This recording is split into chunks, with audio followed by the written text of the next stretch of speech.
What's the one sound you never want to hear when you're home alone at night? Is it a floorboard creaking upstairs, a whisper on the wind, or is it something more definite? A clear, deliberate sound from just beyond your walls, a tap on the window, a footstep on the porch. That single spine-chilling realization that your safe space, your sanctuary, has a visitor. That paralyzing thought, someone's outside. Tonight, we're not exploring fiction. We're delving into 3 true accounts from people who experienced that exact moment of terror. These aren't just stories. They are visceral experiences that remind us just how thin the barrier between safety and danger truly is. So lock your doors, check your windows, and settle in, because the fear is about to come knocking. Our first story comes from a man named Liam, who, back in the early 2000s, took a job as a caretaker for a remote property in the sprawling forested hills of Northern California. He thought he'd found the perfect escape: isolation, quiet, and a small cabin to himself. He soon learned that isolation can be a double-edged sword. He calls his story "The Figure on the Tree Line." The property was massive, hundreds of acres of dense pine and redwood, with the main owner's house sitting on a hill, and Liam's small caretaker cabin nestled about a half-mile down a winding dirt road. For the first few weeks, it was paradise. The silence was absolute, broken only by the wind in the trees and the calls of birds. He'd spend his days doing light maintenance and his evenings reading by the fireplace. The feeling of being watched started subtly. It was a prickle on the back of his neck when he'd be outside chopping wood. He'd spin around, expecting to see a deer, but there was nothing. Just the endless, silent trees. He brushed it off. It's easy to get spooked when you're not used to that kind of solitude. But then he saw him. It was late afternoon, the sun casting long, deep shadows across the clearing where his cabin sat. Liam was on his porch, cleaning some tools, when his eyes were drawn to the tree line at the edge of the property, maybe 200 yards away. Standing just inside the shadows of the trees was a figure, a tall, thin man. He was perfectly still, just watching the cabin. Liam froze. He couldn't make out any features. The man was too far away and partially obscured by the encroaching darkness of the forest. He wasn't a hiker. He was wearing dark, plain clothes. He wasn't another worker. Liam knew he was the only one on the payroll for miles. He just stood there, a silent, unnerving sentinel. Liam raised a hand in a hesitant wave. The figure didn't respond. It didn't move a muscle. After what felt like an eternity, Liam slowly backed into his cabin, his heart hammering against his ribs. He locked the door, his hand trembling slightly, and peered out the window. The figure was gone. He tried to rationalize it. A lost traveler, a local out for a walk. But the stillness, the sheer intensity of the gaze he felt, even from that distance, it didn't sit right. The next day he saw him again.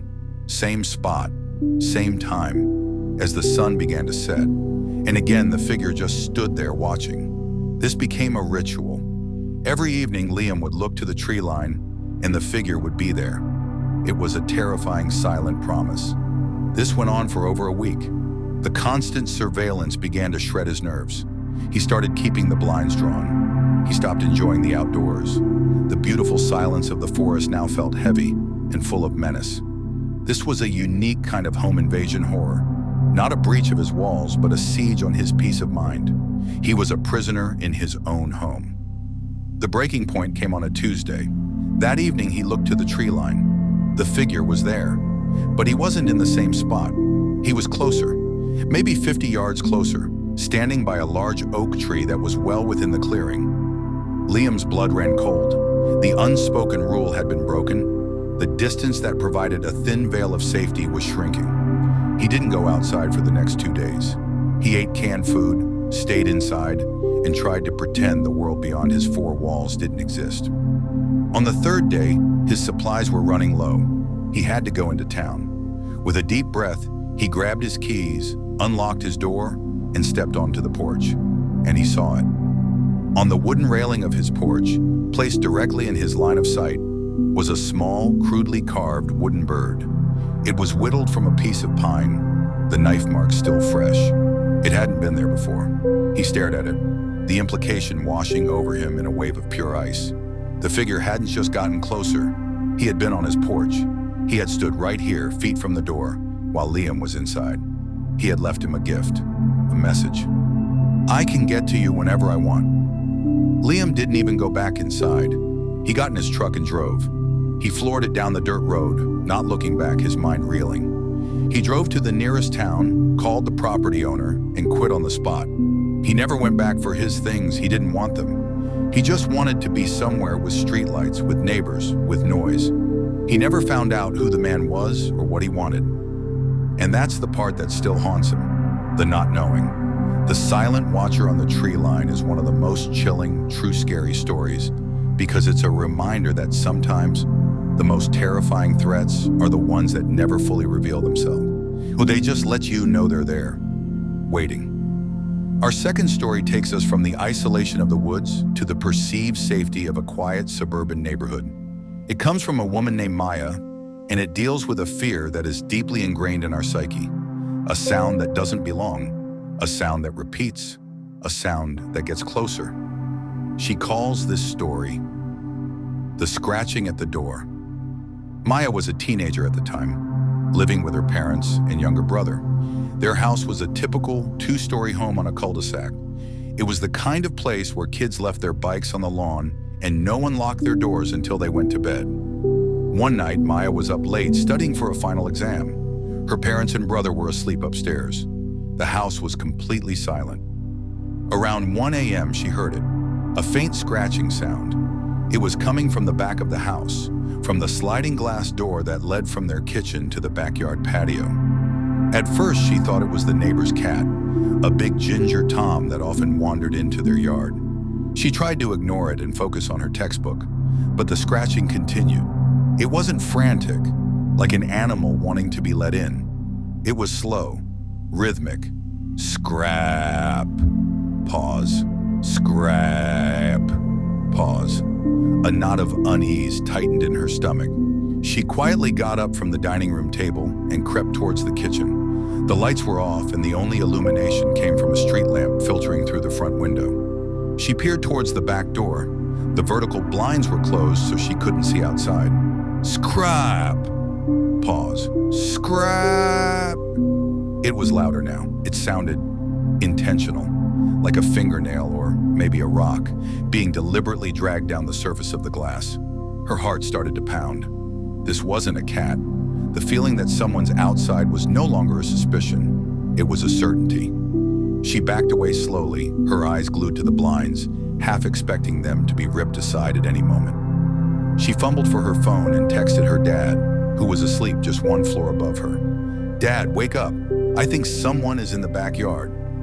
She waited, no reply. He was a heavy sleeper. Scrape, scrape, scrape. The rhythm was faster now, more insistent, more aggressive. Panic began to set in. She was too scared to shout, afraid of what the person outside might do if they knew she was awake and aware of them. She was trapped downstairs. The staircase was on the other side of the house, past the kitchen. To get to her parents, she'd have to walk right past the door. She huddled behind the sofa in the living room, trying to control her breathing. The scraping stopped. The sudden silence was somehow worse than the noise. She strained her ears, listening for anything. A footstep on the concrete patio, the rattle of the door handle. Nothing, just the hum of the refrigerator.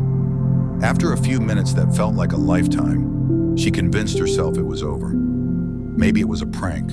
Maybe they had left. She was just about to peek over the couch when a new sound started. A soft, metallic clicking. It was coming from the front door. A wave of nausea hit her. It wasn't just one person in the backyard. Someone was at the front of the house working on the lock. She could hear the faint, delicate sound of the lock pins being tampered with.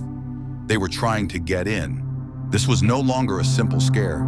This was a coordinated, terrifying attempt at a home invasion. The person in the back was a distraction, a way to draw attention there while their partner worked on the main point of entry. Maya finally found her voice.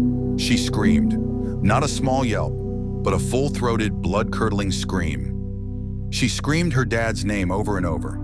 Upstairs, lights flicked on. She heard her dad shout her name, followed by heavy footsteps thundering down the stairs. The moment he appeared at the bottom of the staircase, the clicking at the front door stopped. Her dad threw open the door to find the street empty. He checked the backyard. It was also empty. But on the sliding glass door, they found it. A series of long, deep scratches in the glass, running from the top to the bottom. And on the front door, the lock was visibly damaged, with small, fresh scratches around the keyhole. The police came, but found nothing. No fingerprints, no suspects. The quiet, safe neighborhood didn't feel so safe anymore. Maya says she barely slept for months. Every creak of the house, every rustle of leaves outside, sent her into a panic.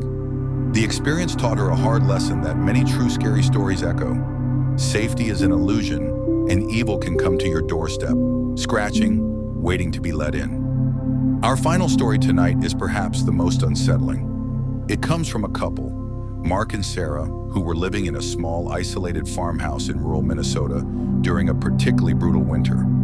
It's a story about how the elements we think keep us safe can also become our prison, and how sometimes the most terrifying thing isn't knowing that someone is outside. It's the evidence they leave behind that suggests they're no longer out there. They call this story Footprints to Nowhere. The blizzard hit without mercy. For 2 days, snow and wind battered their small home, piling drifts up against the windows and doors. The power went out on the first night, leaving them with only candles, a fireplace, and a dwindling supply of firewood. The roads were impassable. They were completely, utterly cut off from the world. On the third morning, the storm finally broke. The world outside was silent, buried under a pristine, 3-foot blanket of fresh snow. The sun was bright, reflecting off the white landscape with a blinding intensity. Mark bundled up to go outside and attempt to shovel a path from the front door. He pushed the door open against a heavy drift and stepped out into the crisp, cold air. The silence was profound. As his eyes adjusted, he looked across his front yard toward the long driveway that led to the road. And that's when he saw them, the footprints. There was a single line of them, leading from the direction of the road all the way across the untouched snow of their yard and ending directly at their front porch. Mark's brow furrowed. That was strange. No one could have possibly driven up their driveway. He walked to the edge of the porch and looked closer. The prints were deep, clear, and odd. They weren't from boots. They were the distinct impressions of bare feet in a blizzard, in sub-zero temperatures. A cold dread, entirely separate from the winter air, began to creep up his spine. Who in their right mind would walk barefoot through a blizzard to their front door? He followed the line of prints with his eyes, back the way they came. They started at the edge of their property and came in a straight, unwavering line to his house. Then he realized the most terrifying part. There was only one set of tracks, leading to the house. There were no tracks leading away. The snow was fresh and unmarked, save for this one single path. Whoever had made these tracks had walked to their front door and hadn't left. He slowly backed toward the door, his mind racing. Had someone come to the door in the middle of the storm last night? They hadn't heard a knock. They hadn't heard anything over the howling wind, but the evidence was right there, pressed into the snow. A person had walked to their door and then vanished. He got back inside, locking the door behind him, and told Sarah what he'd seen. She didn't believe him at first, but when she looked out the window and saw the lone set of tracks for herself, her face went pale. They were trapped in a house with the chilling evidence that an intruder had arrived. The question was, where did they go? The fear was suffocating. Every shadow in the corner of their eye, every creak of the old farmhouse now held a terrifying new meaning. Was someone hiding in their basement, in the dark, dusty attic? The feeling that someone's outside had been a constant for 2 days because of the storm. Now they were faced with the infinitely more horrifying possibility that the threat was inside with them. They spent the rest of the day huddled together in the living room, armed with a fireplace poker and a heavy kitchen knife. They didn't dare explore the rest of the house. As dusk fell, casting the snow-covered world in shades of blue and gray, the silence in the house began to feel alive, pregnant with possibility. They heard a noise from upstairs, a soft thump. They both froze, looking up at the ceiling. It could have been the house settling, It could have been snow sliding off the roof, or it could have been something else. Then they heard it again, a slow, deliberate dragging sound, like something heavy being pulled across the wooden floor of the bedroom directly above them. Mark and Sarah didn't say a word. They just stared at each other, eyes wide with a shared, silent terror. The footprints hadn't vanished. The person who made them hadn't disappeared. They had simply found another way in. They never found out what was making the noise. They remained downstairs, barricaded in the living room, until the snowplow finally cleared their road late the next day. When the sheriff arrived, they searched the house from top to bottom. The attic, the basement, every closet. They found nothing. No signs of forced entry. Nothing out of place. Except for one thing. The window in the upstairs guest bedroom, the room right above the living room, was unlocked and slightly ajar. And on the dusty floor, leading from the window, were a few faint, damp smudges that disappeared into the shadows of the room. As if someone, barefoot and covered in snow, had come in through the window and simply waited. This account is a masterpiece of home invasion horror because the invasion itself is never confirmed with a confrontation. It's all in the suggestion. The footprints to nowhere remain an unsolved, terrifying mystery for Mark and Sarah.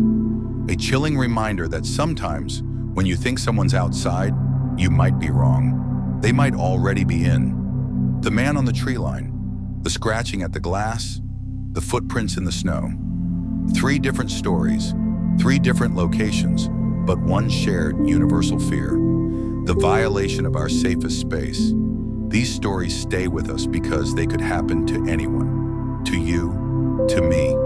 They remind us to trust that feeling, that primal instinct that tells us when something is wrong. Thank you for joining me in the dark tonight. If these stories chilled you to the bone, please consider hitting that like button and subscribing for more journeys into the unexplained. And let me know in the comments, have you ever had that feeling, that unshakable certainty that someone was outside? Until next time, stay safe and always check the locks.